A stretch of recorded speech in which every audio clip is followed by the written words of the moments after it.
las alas del alba y habitar en el extremo mar. Aún allí me guiaría tu mano y tu diestra me asistirá. Si quisieran tinieblas cubrirme, aún la noche resplandecerá, pues tu luz irá guiando mi camino hacia tu libertad. Guíame, oh Señor, solo a ti te seguiré, creceré con tu fe y mi vida te entregaré.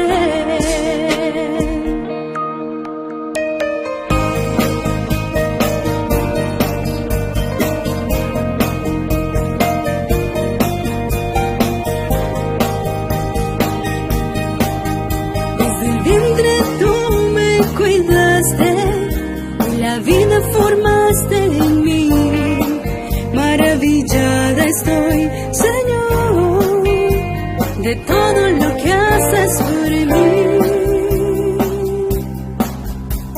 Enséñame a ser paciente y a cumplir fiel tu voluntad. He aquí, Señor, tu sierva, te amo, Padre Celestial.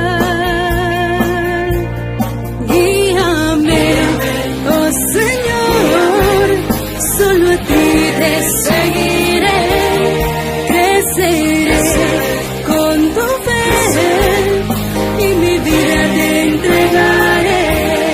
Guíame, oh Señor, solo a ti te seguiré, creceré con tu fe y mi vida te entregaré.